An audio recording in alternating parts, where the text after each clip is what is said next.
Usually I'm tying streamers, but we're going to do some dry flies today. First of all, by raise of hands, has everybody heard of fly fish food before? Anybody? All right. We just started a shop. We've got a YouTube channel with over 300 videos on it. It's all free, and we kind of specialize in creative yet effective flies. So my business partner Curtis Fry, you probably heard of Curtis before. He's out of town right now, so he's off the hook. So I'm gonna have to tie dry flies for him. Anyway, if you guys have any questions or interruptions or anything, just let me know as we get tying, and I'll do my best to answer them. Okay, this pattern is kind of a mix between just a general attractor and an ant pattern. I'm going to tie it with cinnamon colored foam, so I call it the cinnamon toast ant. In the vise I've got, I think, a size 12 or 14 scud hook. I can't remember which one I grabbed. And I've just got some UTC 70 spooled up here. That is weird. Is it better now? It's fine for me. I'm not looking at the screen.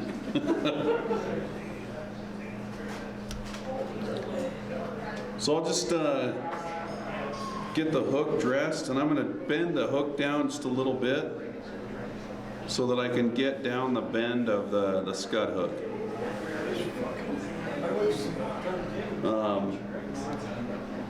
And then I'm going to tie in some foam right about right here. So this is 2 millimeter. I think this color is called root beer by Hairline, or some other companies call it cinnamon.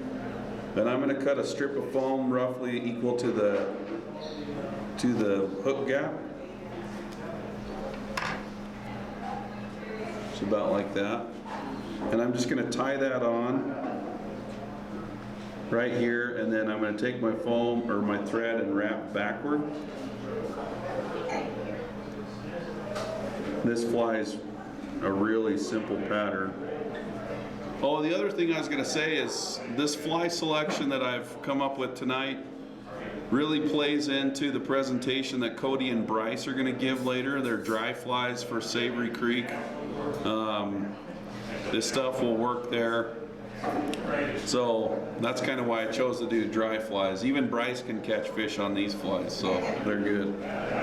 All right, so it doesn't have to look super clean right now because I'm going to cover that up with dubbing, and you could just use your favorite dry fly dubbing or ice dub or whatever, but this is rusty spinner colored beaver dub, and just I'm going to dub it enough to just cover up that foam.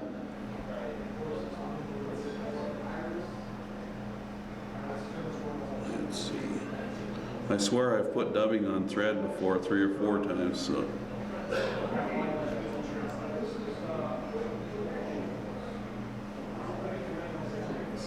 Need a little bit more.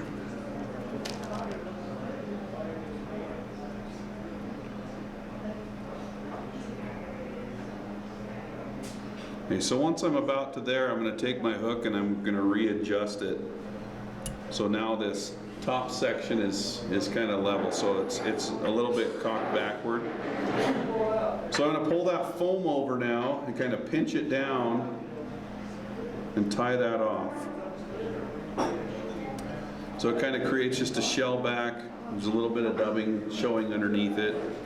I could have probably done a little bit thinner piece of foam, but this will work just fine.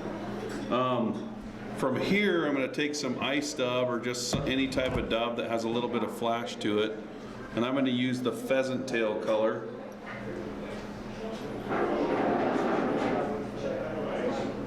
And I'll take that dubbing now and wrap toward the eye. So I've got a little ball, it's kind of a hot spot type thing. Then I'm just going to pull that foam over. So now I've got a little ball of foam right there, and this is where usually on beetles and ants people come in here and cut that off, but it creates kind of a rough edge on the front of the fly. So what I've done on this pattern is I'll fold it back over, but what I'm going to do is I'm going to take my thread, advance my thread back to that tie down point, and now I'm going to just pull that over kind of tight. So now I've got a double layered head. It's going to float a little bit higher than the rest of the body. And I'm going to come in with my scissors and just trim that off. So ants have two big old bulbous eyes. So a way that you can create that is if you cross over the top of your foam and around the hook and then back over the foam, you've got a cool little terrestrial head. I'm going to do that again because I wasn't really watching very well.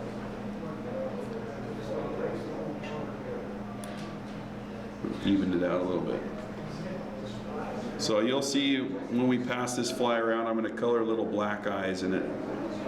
So the rest of it's pretty simple. I'm just going to take some sparkle emerger yarn. You could use Zelon, Antron, EP fibers, basically any of that. And I'm going to tie in two wings. But instead of tying the wings in individually, I'm going to tie them both in at the same time with one piece of yarn. So I'm going to tie it in so it's going over the front of the fly quite a bit longer than I need. But I'm going to angle the back part so it kind of goes off to the side like that. Now what I'm going to do is I'm just going to take that front section, pull it to the other side, and just continue to wrap that. And now we've got a wing on both sides of this little ant. So I'll just pull those back about equal to the length of the body, trim it, and now we've got two little ant wings. So you can do that same technique with flies that are quite a bit smaller, just use less yarn. Okay, who's ever seen a barred dark ginger hackle before? Hopefully. It's really nice. So there's a barred dark ginger. Here's a little bit lighter one. I also brought this one just to kind of show off. Who knows what that is? It's a Creey. It's a we could go into that quite a bit, but it's kind of a rare coloration. Okay, so I'm just going to find a hackle that matches this this size.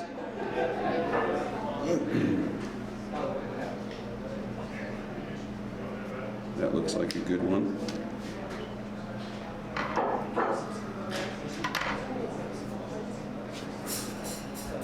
So I'll tie that in just right in our main tie-in point and just wrap the hackle forward.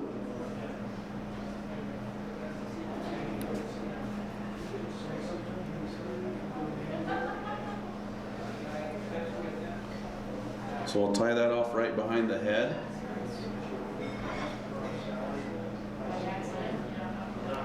Then I could whip finish it right here. But what I'm going to do is I'm just going to take my thread and I'm going to go down that little angle that I put in the head and take it to the front of the hook or to the eye, and I'll just whip finish that.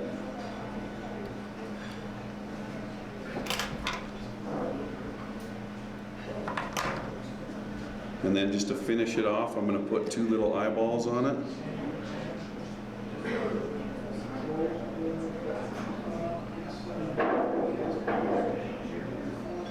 Just like that. So that's called the cinnamon toast ant.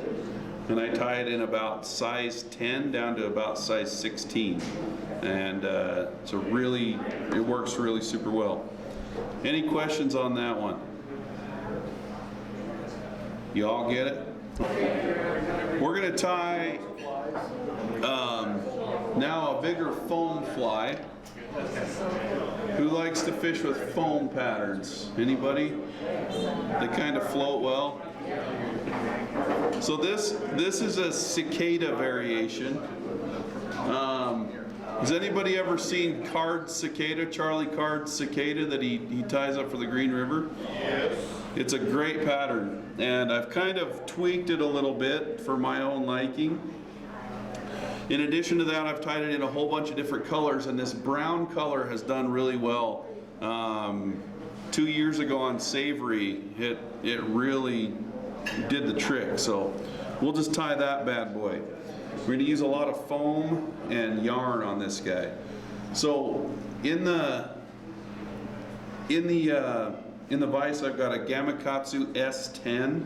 It's a 2X long dry fly hook in size 8. And I usually do these in about size 10 to about size 4. So a whole bunch of different sizes you can fish in those. And to start this, I've got 140 denier thread. It's UTC 140. Just because if you're trying to crank down on foam with thin thread, it can break. So I'm just going to dress my hook and take some 3mm craft foam or fly tying foam in dark brown, and we'll cut again just about the hook gap width of foam, and then I like to take and cut it to a point. And if anybody's got a lighter, I usually singe the ends of it, but you can imagine that we did that. All right, so I'm just going to tie that in right on top of the hook shank. Make sure it doesn't roll. It's just going to kind of stay there just like that. And then I'm going to take some 2mm foam in tan, and I'm going to tie another section of foam on top of that one, but this one's going to be thinner. So this adds a little bit of buoyancy to the fly. It also kind of adds a little bit of dual color action in case you're fishing, rapids and your fly is going to get sucked down and ride a little bit lower. So I'm just going to put that right on top like this. Kind of hard to show until I tie it in. How thick is that? This is 2mm foam, so the bottom one, I think I accidentally grabbed, no, I think the brown one is 3mm, but I usually do 3mm on the bottom, 2mm on the top for this size. And then for smaller flies, I'll usually do 2mm and 1mm. So I'm just going to take some CA glue, some super glue, and I'll just put that right under here and tag that in place.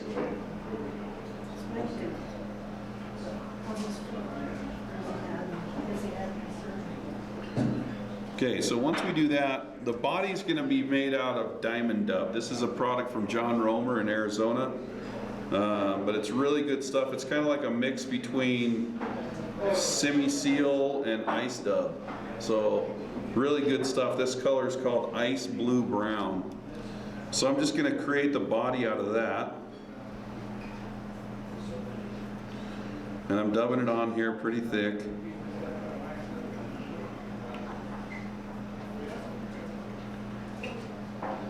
Set that aside for a second.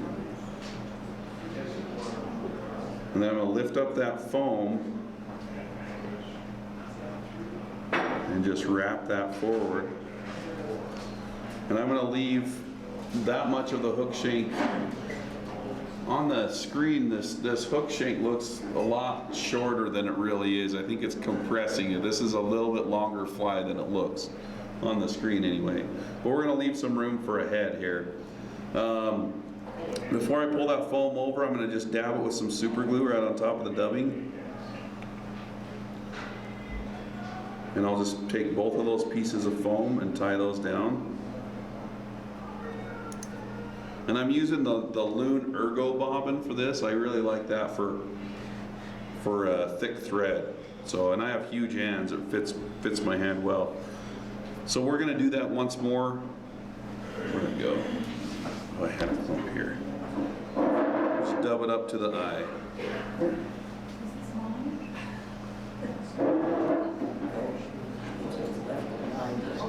You could have it.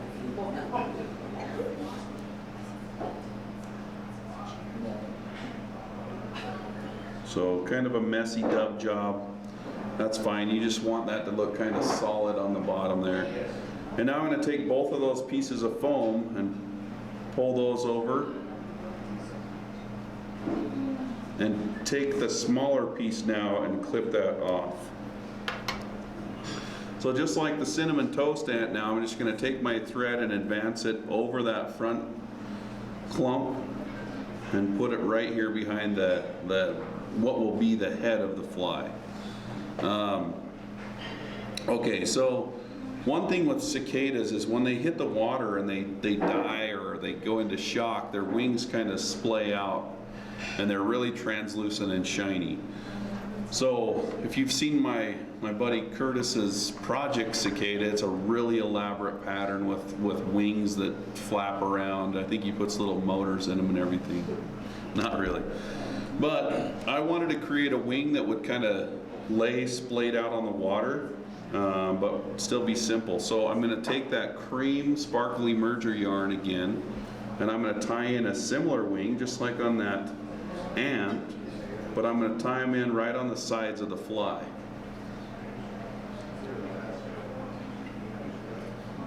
Just like that.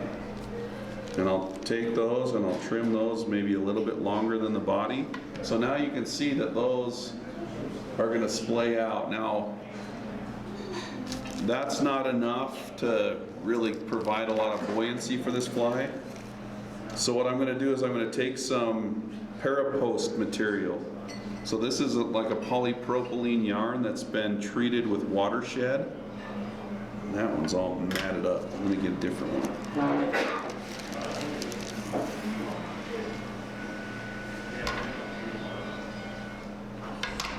And I'm going to do kind of the same thing, but I'm just going to tie in a double layer of this right on top of the fly. So I'll tie that in like that. I'll grab the other piece and I'll tie it down. So that wing does not look good right now, so I'll take a little comb and I'll brush it out a little bit.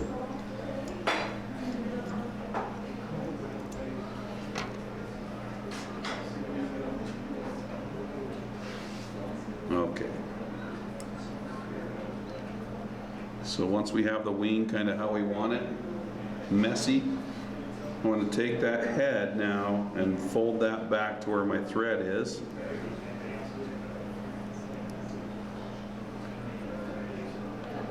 And now we've created a big bulky head just like a cicada has. And I'm going to do the same thing that I did with the cinnamon toast ant, and I'm going to create some what look like eyeballs.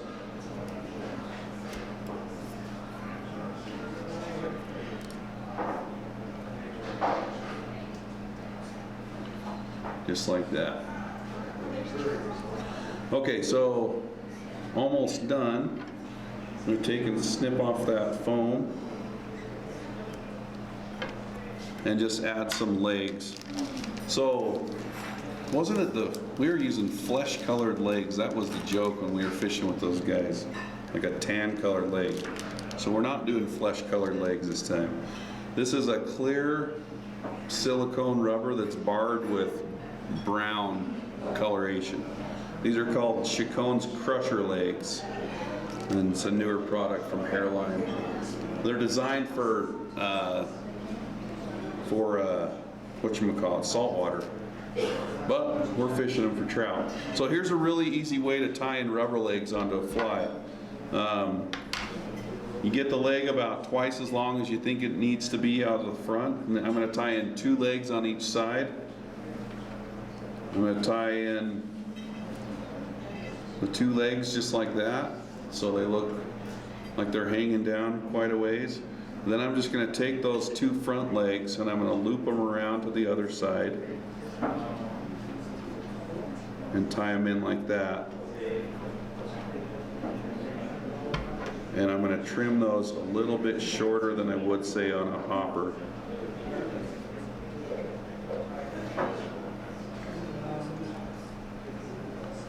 A little bit more.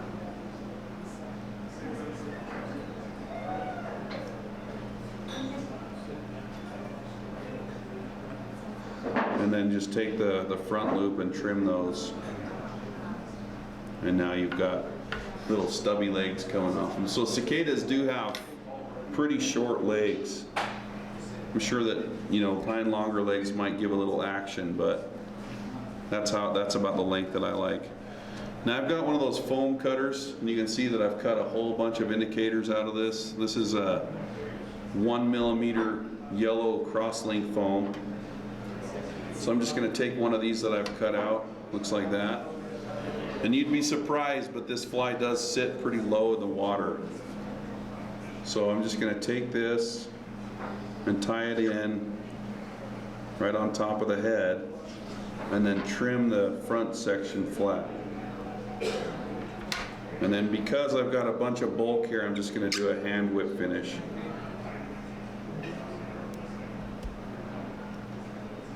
Whenever you do a hand whip finish, you should always use head cement. So I'll do it.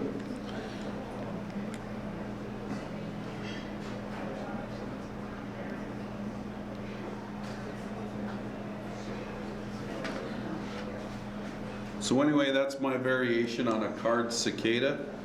You'll see as this goes around that it's not quite as short and pudgy as it looks on the camera. Any questions on this bug? If you fish the Green River, you should tie this one. It'll work 60% of the time, every time, right? So that was good. Who in here has fished a purple haze before? Do you know what a purple haze is? If you don't know what a purple haze is, it's a parachute Adams, but it's tied with a purple body. And it's a phenomenal pattern. There's something about that purple that really does the trick. So we're going to do one. This one's a fly I'm calling the tactical purple haze, because we're going to tie it really thin. We're going to tie it on a barbless hook, and we're going to change the parachute post just a little bit.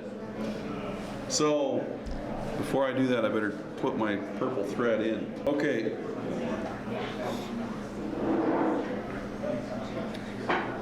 So this is UTC 70 thread in purple.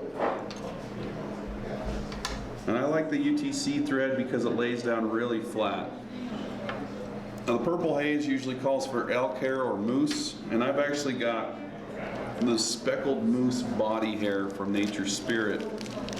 And it kind of has, it's not all one solid color. The tips kind of vary just a little bit, so it kind of breaks it up. So I'm just going to take a few of those, and we'll tie those in as a tail. You could also use like hackle fibers or whatever you want.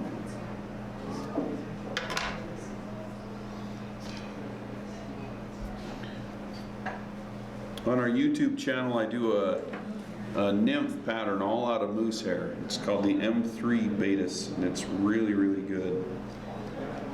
But anyway, moose is kind of a cool product to play with. If I could get it to go in my hair stacker.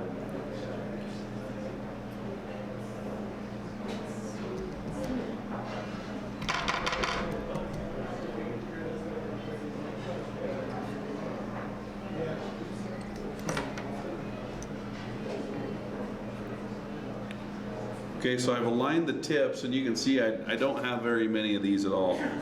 So I'm just going to tie those in roughly the length of the body of the fly. Just like that. So another observation, I'm tying a parachute pattern, but you've noticed that I haven't tied in the post yet. In my opinion, if you tie in the post very first, it's just in the way. It gets in the way when you're tying everything else in, so I don't like to tie it in quite yet. So I'm just going to wrap that forward, and this is the point where I will wrap the post in.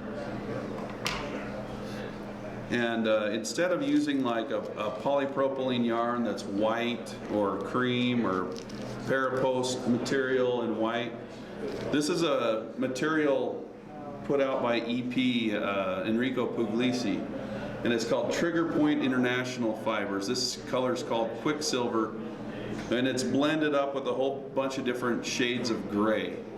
And the reason I like it is because it has a whole bunch of float mixed in with it. So you're dealing with a material that floats because it's treated.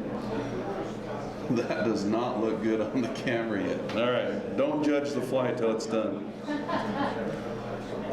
Camera doesn't lie. Camera doesn't lie. This camera does lie, apparently.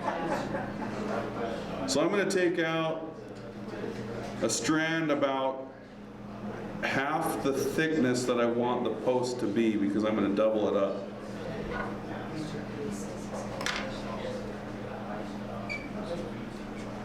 Let me cover that up so it doesn't drive people nuts.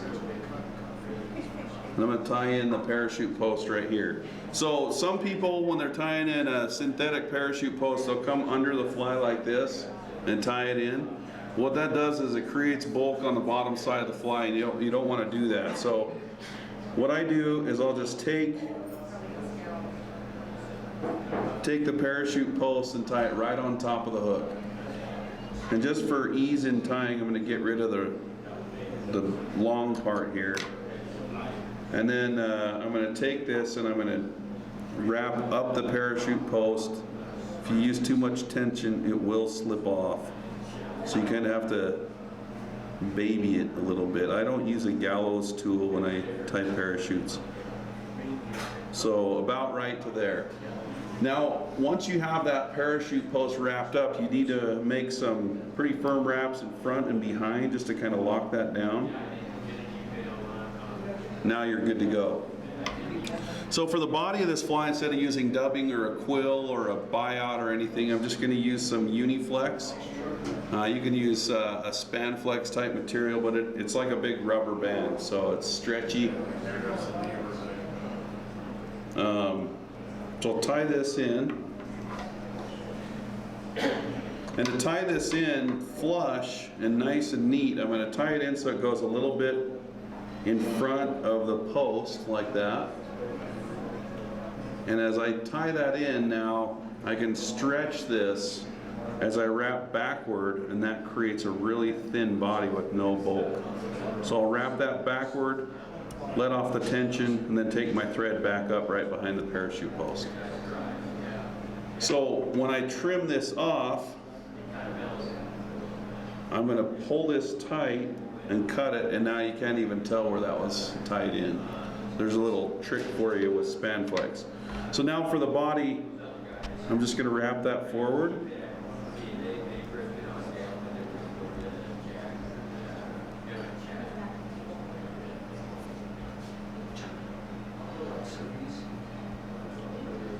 Right behind the parachute.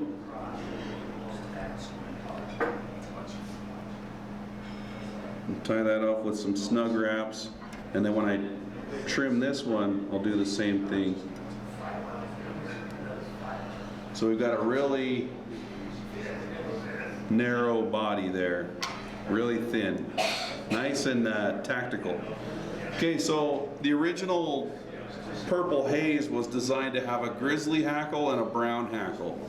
But to tone that down just a little bit, I'm going to use a grizzly and then a light barred ginger. This guy right here. Give me a second to find the proper sizes. If you haven't seen whiting hackle lately, it used to be that you could only get long feathers on a saddle. But for example, I'll show you the barred dark ginger. This is a cape, and we've got size 18 hackles that are 8 inches long on a cape. And this isn't a silver, this isn't a gold, this is the bronze. So we did a tour to Whiting Farms last fall, and we were talking to Dr. Whiting, and he said, I breed my birds to produce bronze. If we luck out and get a silver, gold, or platinum, then we roll with the punches. But as long as we can get bronze, then we're good. Curtis and I took a long time to do a research project as well. We determined that with one of these Whiting bronze capes, you can tie between 2 and 10 times as many flies as any other competitor in the market. And we were testing their second best grade, the other companies. This is the 4th best grade that Whiting puts out. So we literally determined a monetary value per tiny little barb of feather. we created an equation, then we counted how many feathers were per square inch in the sweet spot of a hackle. It was super nerdy, but we had lots of growers telling us, well, my hackle that I grow is every bit as good as whiting. And we said, no, you don't understand. It's just not. So we made it scientific. We made it super nerdy. And that article that we wrote has been shared I don't know how many different times. So we are kind of chicken feather nerds. The best part is a cape's going to cost you 60 bucks. And I tie a lot, and I've been working on this grizzly for a long time, and it doesn't look like I've even touched it. So anyway, there's my plug for whiting. As part of their pro staff, I got to do that.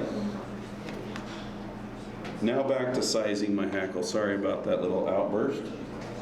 So I'm going to cut off the parts that I don't want, the webby parts. And what I'm going to do is I'm going to lay these hackles down so that the shiny side and the shiny sides on both hackles are facing the same direction. Now as you start to wrap this on a parachute pattern, if your hackles aren't facing the right way, you're going to get barbs that get all mashed down and it's not going to look good.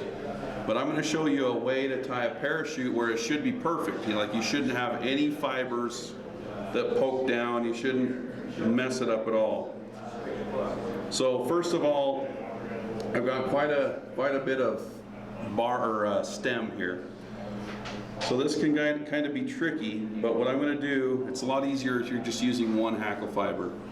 But I've got my thread hanging behind the post. I'm going to come up and catch my stems with one wrap. Then I'm going to advance in front of the post and catch those with a few more wraps. So they're tied in just like that. Now I'm going to crease the stems and now wrap those up the parachute. If I could see here.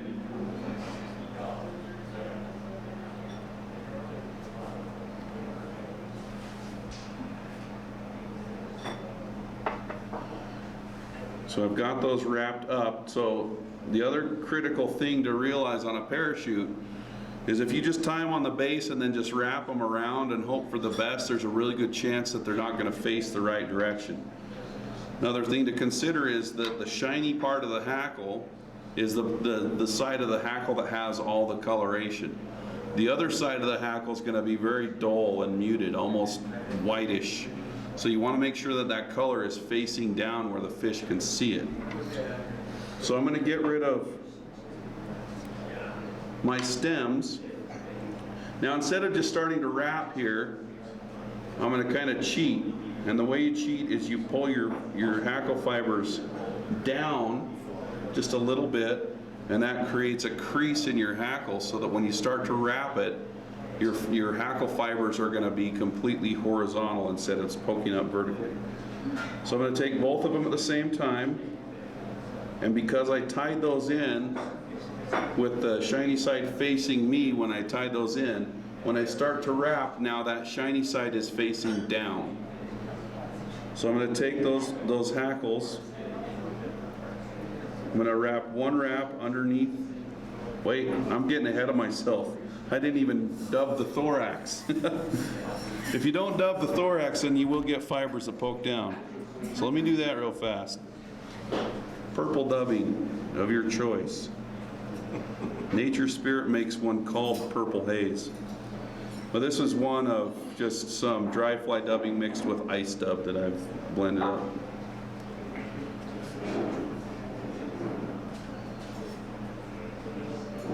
So once I get that thorax dubbed, I replace my thread on the parachute, because that's where I'm going to tie my hackle off. So now I can get back to wrapping. You notice I'm not using hackle pliers. And you want to make sure that your hackle's not doing what this one tried to do and slide up the parachute. So now I've got it under control. You can see that it's wrapping really well. I should be able to take one wrap underneath the previous just like that. So now, this is where the rubber meets the road with parachutes. This is where people will grab their hackles and try to tie them off right in front of where the eye is. So this is a really easy way to do this. What I'm going to do is I'm going to take my thread and I'm going to go underneath the wrapped hackle, but on top of the unwrapped hackle, and just wrap 2 times on the post, and now I've tied in my hackle onto the post. We do have a few stragglers though. I made it sound like I wasn't going to do that. So I'll get in here and clean it up a little bit. Okay. So a hackle's tied off on the parachute post.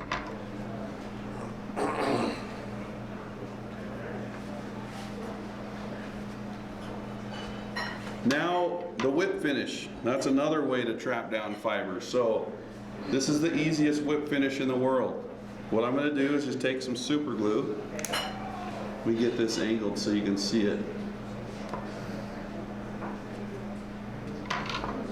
And I'm going to get my bodkin and just get a little bit of super glue on the bodkin. You can see there, you can't even see it on this black bodkin.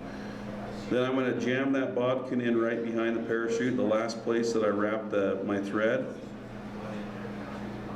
And that super glue is going to seep onto the thread that I just wrapped and into that parachute post. And once I do that, I can just come in here and cut my thread. And I've fished this style, I don't know for how many years. I've never had one come unraveled because of that. I've had them come unraveled because Bryce keeps his flies in his mouth while he fishes. But okay, so the final thing that I'm going to do on this is instead of just cut the parachute post flush, I'm going to make it look more kind of like a mayfly wing. So I'm going to come in here, angle from front to back, just like that. So it kind of props it up just a little bit. You know, it's going to give you, I don't know how much more of an advantage, but it just kind of makes it a little bit more looking like a mayfly. But anyway, that's a purple haze. I just barely filmed the video for this exact fly, so you guys got to see it before the people on YouTube. So should be dropping here in the next week or so. Who likes to fish stimulators? Anybody? Yeah? One time I was going fishing with some buddies that were brand new to it, and I didn't want to tie a whole bunch of stimulators for them, but I knew that that's what the fish were eating. So I kind of did a stimulator style pattern, but I cheated. And I put 2 hot spots on it. The butt and the head are the same color. So I started calling it the Butthead. And that day, the guys I was fishing with caught a whole bunch of fish on them, so I added it to my collection. But anyway, this is that same 2x long dry fly hook, the Gamakatsu S10. This is a size 10, I believe. And we're going to use chartreuse thread. So this is fluorescent chartreuse 70 denier. We'll just get it wrapped. It's got the same tail as our fancy purple haze. I'm actually going to use regular colored mousse for this one.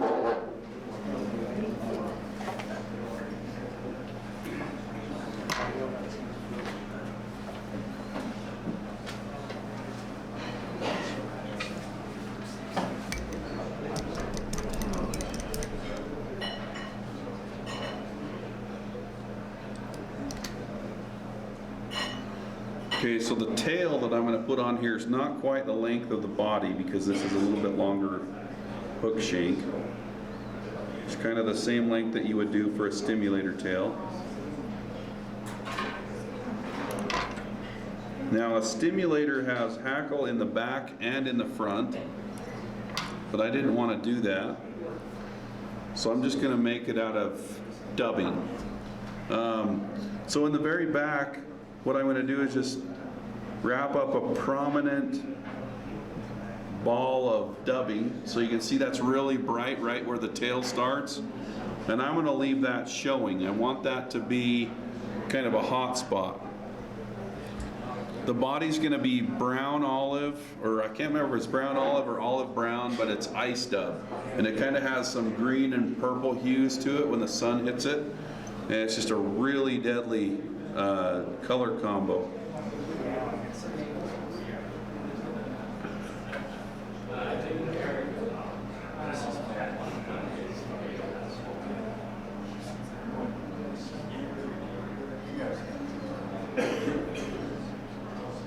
So I'll just take that and wrap that forward. You can see how much of that I left in the back. Used too much, so I'll get that off of there. All right, so when I was tweaking this fly, I realized I had taken off hackle on the back of it, and that's part of what makes a stimulator buoyant. So I had to replace that buoyant material with something else. So I put CDC in as an underwing for the stimulator. So I'm going to take some of this Polish CDC, really good stuff, super high quality, and I'm going to take 2 feathers, and I'm going to tie those in so that they extend a little bit past the body, maybe almost halfway into the tail, and tie that in. Now, to maximize the use of your CDC, what you can do is something I've been doing for a few years now, but I'm just going to take those feathers and I'm going to fold those into, gotta get this from the back. I'm going to fold those into the wing that I just tied in. And then I'm going to just come in and cut those at an angle. So all those real fluffy filaments at the back of that CDC are now tied in. So you're basically getting 4 feathers worth of CDC out of 2 feathers. Okay, so now for the wing, I'm just going to tie in some dun-dyed deer hair or dun-dyed elk hair, so it's gray in color. You can use natural as well.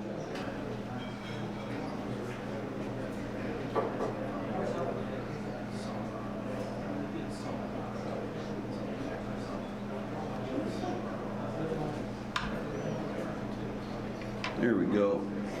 So there's our wing.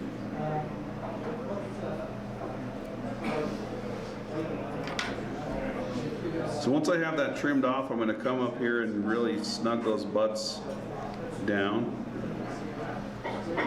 And then I'll just take some grizzly hackle and create a normal stimulator head out of it now.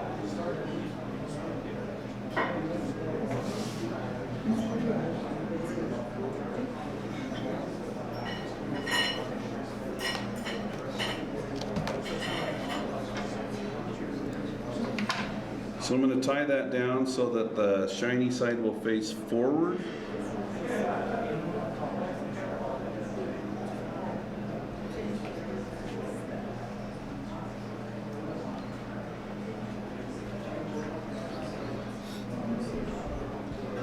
And I'll just use that same dubbing that I used for the body to create a head.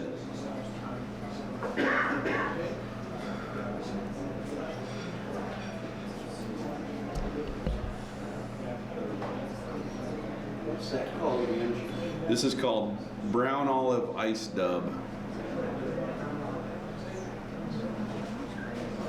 So I'm going to leave a little bit of room up at the eye of the hook to create the second hot spot.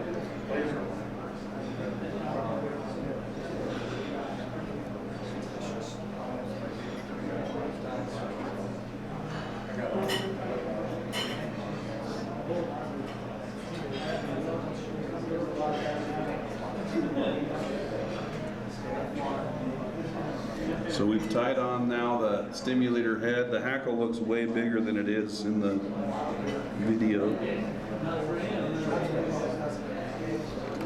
And now I'm just going to take my thread and build up a pronounced hot spot. If you twist it counterclockwise, it works a lot better.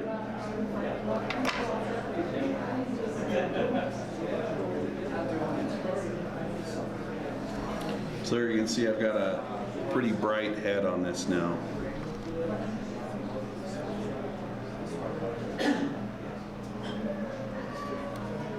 use just whip finish. But anyway, that's called the Butthead pattern. And I tie this one usually from about size 8 to about 14. That's it. Any questions on that one? That's all I got.